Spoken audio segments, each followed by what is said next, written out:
السلام عليكم ورحمة الله وبركاته. كل سنة وانتم طيبين. اللهم بلغنا رمضان لا فقودين ولا مفقودين. دلوقتي انا جايبة معاكم حبة حاجات كده، حابة اشارككم معايا الحاجات اللي انا اشتريتها لتجهيزات رمضان، حاجات انا مشترياها لرمضان، لفتحة رمضان، تعليقات، حاجات جميلة جدا.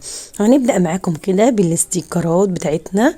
ده كده الاستيكر اللي بنعمل منه الافكار اللي هي بتاعت المطبخ واللي هي العلب التوابل والكلام ده كله. ده كده واحد، ده انا جبت كذا شكل، فحابه ان انا اوريه لكم واشارككم الفرحه بتاعتي. دلوقتي كده جبنا ده كمان هنعمل منه افكار حلوه جدا، جميل جدا.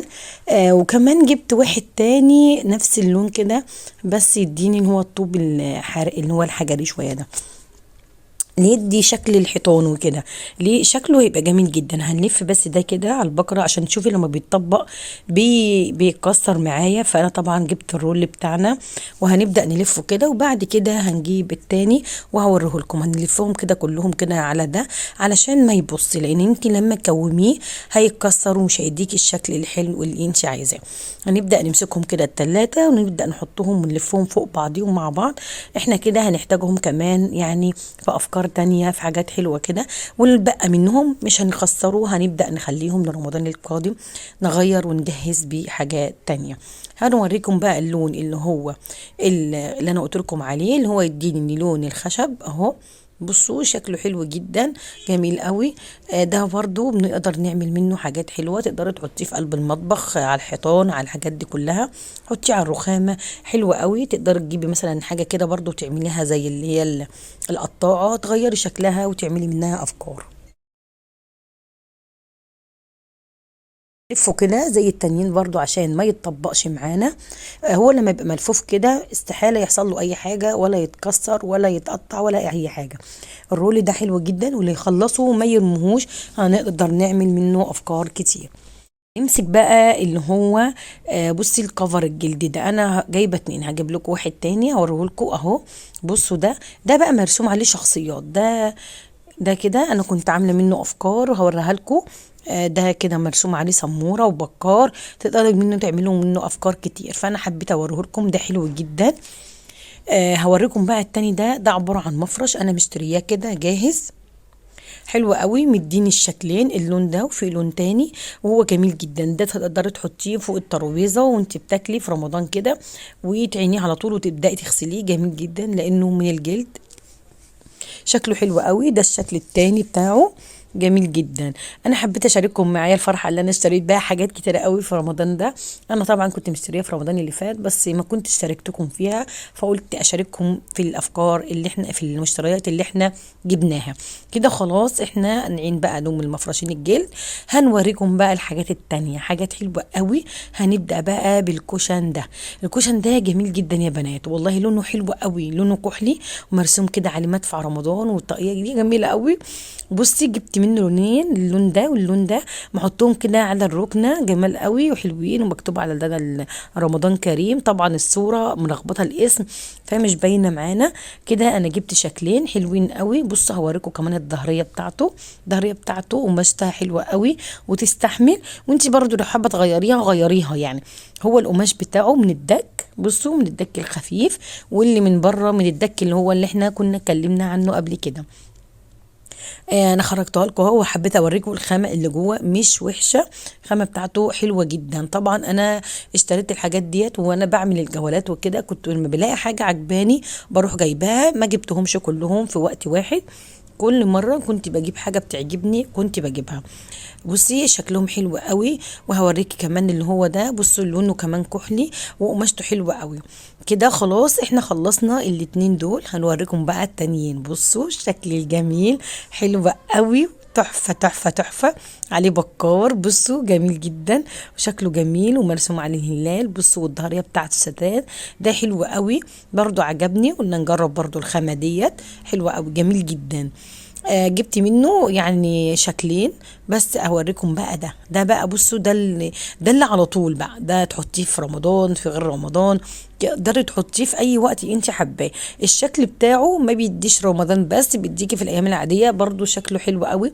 والوانه حكايه مبهجه.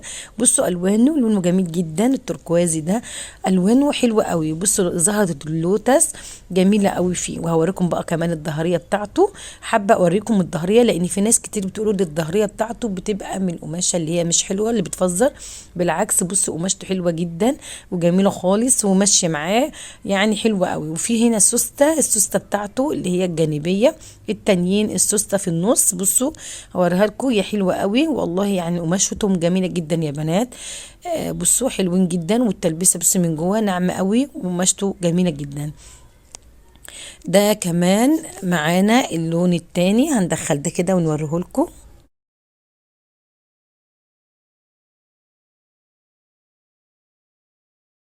بصوا بقى اوريكم بقى واحد كمان، شايفين ده؟ احنا قلنا ده بكار، هنطلع منه لون تاني جميل خالص اهو. بصوا هوريكم كذا شكل انا جايباه حكايه وجميل قوي.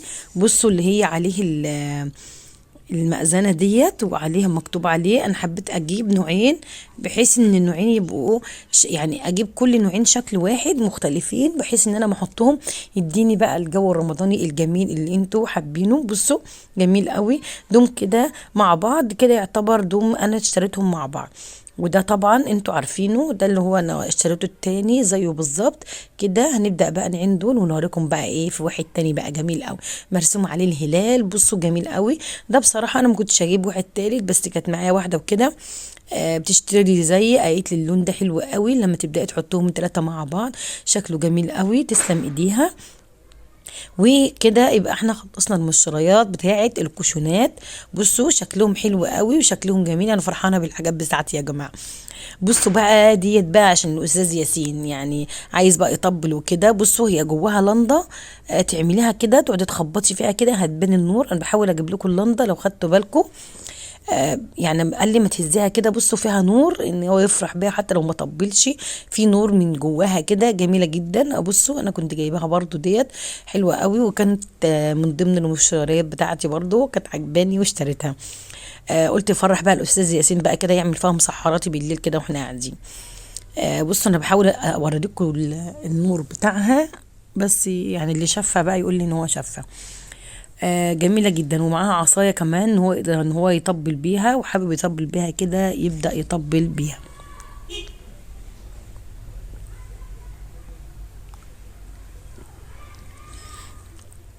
هنوريكم بقى حاجات تانية. بصوا دول بقى الاول كده، دول الاستاذ ياسين بقى بيعشق الفشار، بيحب الفشار جدا. كل ما يلاقيني عندي في المطبخ اعملي لي فشار، اعملي لي فشار، واحطه له في طبق ويبهدل لي الدنيا. فانا لقيت دول شكلهم جميل جدا. بصوا 3 الوان تحفه وجميل قوي وحلوين.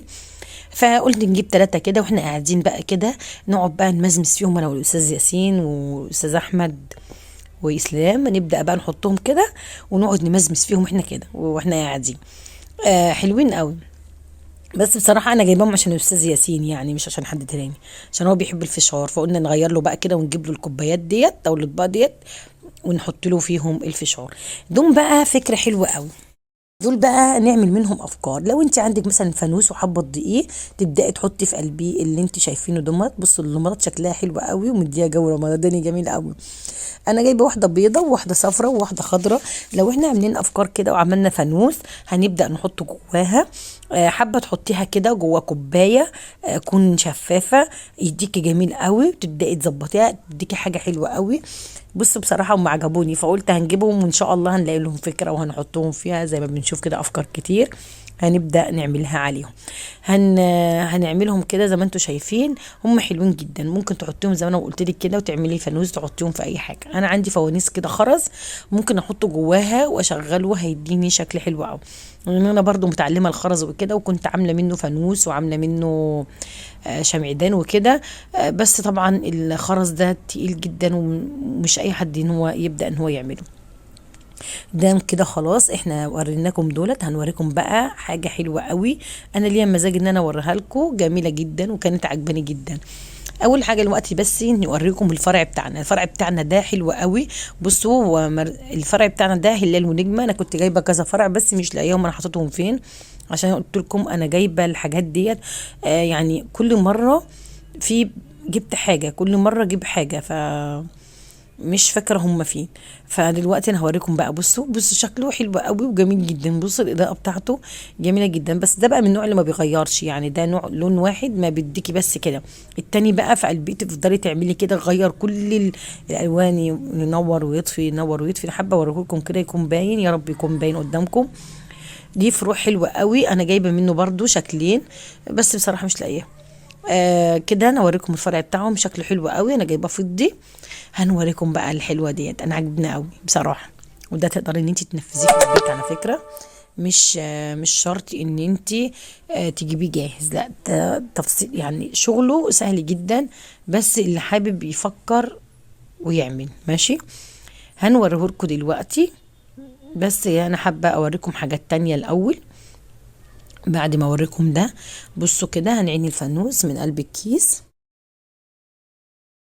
عبارة عن هلال ونجمة مع بعضيهم، هو زي سلك كده.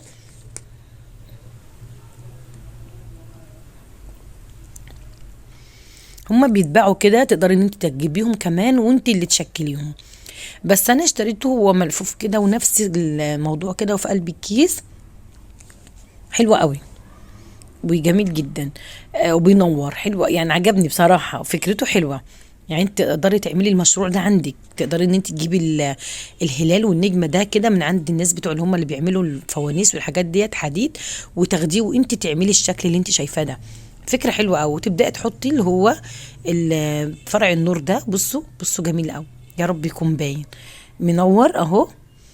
ينور كده. بصوا بيديكي كذا كذا حاجه، يعني مش بينور على الولد ده بس، اللي هم حاطينه فيه السيريال ده بينور كذا شكل. يعني هغير لكم دلوقتي، بس انا نفسي ان هو يبقى باين قدامكم كده وتكونوا شايفين الحاجه. يا ريت بقى يعني يكون الصوره واضحه وتكونوا شايفينها. بصوا غيرت لكم الشكل، بصوا بينور ويطفي ازاي، شكله حلو قوي. ده كمان بقى تحطيه كمان في العتمه، شكله جميل اهو. بصوا حلو قوي. وحوي يا وحوي اليوحة. كل سنة وانتم طيبين. رمضان والله يعني من أحب الأيام إلى البني آدم يعني، وأنا فرحانة جدا برمضان عشان بشارككم كل اللي أنا بعمله. بصوا شكله حلو جدا. هنعمله كمان مرة بقى العكس اهو. بصوا شكله حلو قوي وفكرته كمان جميلة. يعني لو مثلا مش بقماشة الخيامية احنا نقدر نعمل افكار كتير. غيري وشكلي، اهم شيء ان انتي تبتكري ماشي. انا حبيت اولع كل الانوار عشان يبقى كله باين قدامكم. حلو قوي وعجبني جدا، وهسيبهم منورين كده. هنوريكم بقى حاجات تانية انا مشترياها. الحاجات التانية ديت ايه؟ للمطبخ يعني. انا حبيت اغير بقى ونجيب حاجات للمطبخ بقى نستعملها في رمضان وكده. انتوا عارفين بقى ان في رمضان بيحب الاكلات وبيحب التشكيل، فقلنا بقى نجيب ايه، ننزل نبضع لنا حبه كده ونجيب اشكال جميله. وهقول لكم برضو انا جبت الحاجات دي منين. هي من عندنا هنا من المنطقه بتاعتنا. هنزل لكم بها فيديو حلوة قوي من محل جميل. برضو انا صورت عنده، هوريكم. بصوا النجوم ديت جميلة جدا. تاخدي النجوم ديت كده، وفي الكيس معاها اللي هو اللزق اللي بيتلزق عليها من ورا اللي هو الدبل فيس. تحطيه فيها كده وتبدأي تحطيها في المطبخ، تحطها في الحيطان، تحطها في اوضه النوم بتاعتك. حتى لو النور قطع بصوا تلاقيها بتديها لون. ليه بقى؟ عشان هي بالوان، هي الالوان دي بتدي اللون. يعني انا لو سبتي اي حاجه صفراء او حاجه ليموني وكده في قلب الاوضه والنور اتطفى، هي تلاقيها منوره. فهم عاملين منها نجوم وشكلها حلو قوي ان انت تحطيها كده. بصراحه عجبتني، فقلت تغيير برضو نجيبها كده ونبدا نعملها. بصوا انا بوصف لك اللزق بتاعها. انت تحطيها كده وتبداي بقى توزعي النجوم دي كلها كده في كل مكان في الشكل اللي انت حباه. شكلها يبقى حلو قوي زي ما انتوا شايفين كده. ده اللزق بتاعها بيبقى موجود كده كله في كيس واحد زي ما انتوا شايفينها. دي بقى عبقري، دي بقى حلوه قوي. دي بعمل بها بقى التنظيف، ممكن اعمل بها البوتاجاز، اعمل بها حاجات تانية. دي طبعا بتاعت السمك. دي الفرشة ديت حلوة جدا لأي حوض، لأي كوباية، ازازة تكون صغنونة كده ومش عارفة تجيبي ايدك منها، تبدأي تحطيها كده، عايزة تعملي بيها الحوض من تحت، السلوك بتاعت الحوض من تحت اللي هي البلاعة من تحت من جوه كده، حلوة قوي وجميلة جدا. وبتتنيها كده وبتبدأ ان انت تدخلي بيها، جميلة قوي عجبتني. دي بقى حاجة تانية، دي بقى بتاعت ايه؟ دي بتاعت التوم. دي بقى قطعت التوم بقى كده، تمسكي التومه سليمه كده وتدوسي عليها تنزل سليمه في قلب الحل مهروسه، يعني مقطعه كده في قلب الحله، جميله جدا. وفيها كمان كسرة بندق، يعني انا جايباها تعمل الاتنين. هو الدنيا غلا طبعا، ومفيش بندق ولا فستق ولا الحاجات ديت، بس احتياط واجب يمكن نلاقي. بس فديت كمان انا حبيت ان انا اجيبها. انا حبيت اشارككم كده الافكار بتاعتنا والحاجات بتاعتنا.